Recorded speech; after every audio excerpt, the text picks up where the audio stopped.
Hey, what's up? I love you and Jesus loves you. Today, I am bringing you episode 2 of Cybersecurity for churches, small businesses, Christian content creators, and influencers. And today, we are going to be talking about emails. You know, we use emails every single day. We use emails to contact people. We use emails to deliver messages. We use emails for a lot. And you know who else uses emails? Threat actors. And basically, a threat actor is someone who, wants to attack you, wants to attack what you have going on, or wants access to your data, wants access to people that follow you, or the people that are subscribed, to the people who are in tune with your content, in tune with your church, in tune with your organization. So we're just gonna get right into it and go into number 1, which is don't click on links or attachments you don't know the source of. I mentioned this in my last video about not clicking links because it's so important. Like, that's literally how people get into your systems, is you clicking a link and then something downloads, or I don't know, that's basically like the gateway into attacking people and attacking things and hacking into things, is through links. So don't click on links. Don't click on links or open attachments. Don't do it. Don't do it. Don't do it unless you know who it's from and you trust them. For me, I remember this one time where I actually did click on the link. Nothing happened. I was able to delete everything, I think, before anything happened. I don't know. I think I did. Nothing appears to be crazy on my laptop. But I remember I got an email from my employer, and I thought that they were sending me some paperwork. So I opened the attachment and I downloaded it. I had a feeling that I probably shouldn't have, but I was like, maybe it is. But it ended up being a virus, and a whole lot of people, with the employer, their computers got viruses on them. I have a Mac, so it didn't affect me like it affected their systems. So it was easy for me to get rid of it than it was for them. But yeah, that's just if you don't know it, if you have a funny feeling, just don't download it. Don't download it. Don't do it. Don't do it. Number 2, make sure you avoid accessing your emails on public computers or on public networks. Okay? I know how tempting it is to open your emails in Starbucks while you're waiting for your coffee to come, but no, that's just a breeding ground for somebody to check up on what you're doing. And we don't want that. We don't want anyone looking. We don't want anyone coming for you or the people that you work for, or disrupting the business that you are trying to do for the Lord. If you really want to look at your email, make sure you're using your data or using your own personal hotspot. Don't use public Wi-Fi, public networks. Don't do it. It's not safe. It's not safe. It's not safe.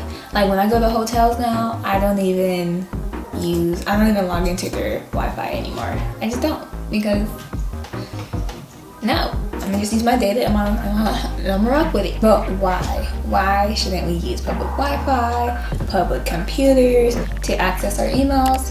1, there's keylogging, and basically, they can track your keystrokes on what you're typing or what you're doing on your computer. Save it, store it, and if they're trying to get into the system, they can definitely take that stored information, place it where they want it to be, and get into your accounts. There's also data packet sniffing, basically tracking your data, seeing where you're sending it to, seeing where information is flowing in and out. You know how informational that is? Then password cracking. Once you got your passwords, you got everything. Yeah, just a lot of hacking attempts are often made on public Wi-Fi and public computers. But if you absolutely have to, your data's not working, your mobile hotspot's not working, At the very least, make sure you are using two-factor authentication, or make sure you use a VPN. At least protect yourself somewhat, like something. I stress, don't log into public Wi-Fi or public computers. Don't do it. Don't do it. Number 3, set up custom filters to block any malicious content, or at least weed out most of them. For example, a lot of malicious content comes through exe files and attachments. So something good to have is not being able to set a custom filter to not be able to have your employees or members of your organization, or even maybe yourself, to not be able to open attachments automatically and not download these files.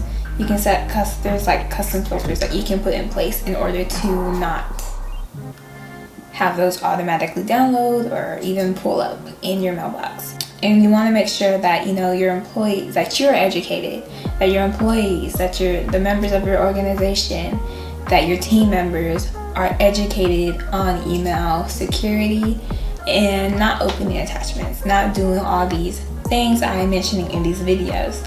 Make sure that they are trained in some way, and they understand, and they have the ability to have good judgment when it comes to opening and communicating through email. Education is important, and a good resource that I will link down below is CDSE. They have really good cybersecurity training videos. That's for people who have small businesses, who have organizations. Even if it's just for yourself, they have good training videos on just the basics on protecting yourself and protecting your networks and protecting your accounts. So recap time. Number 1, don't click on links or attachments. Number 2, avoid public networks, public computers. Use a hotspot, use your data. And number 3, put custom filters on your emails to protect and block malicious contents. Once again, be sure that your team is educated, and if you have any questions at all, just want to communicate with me, feel free to email me. You can comment down below, or you can throw a DM at me on my Instagram. It is @thekenyamcintosh. So be sure you like, you comment, you subscribe, and you make sure you hit that notification bell so you never miss an update or an upload from me. I love you, Jesus loves you, and until next time. It's a really nice day living in the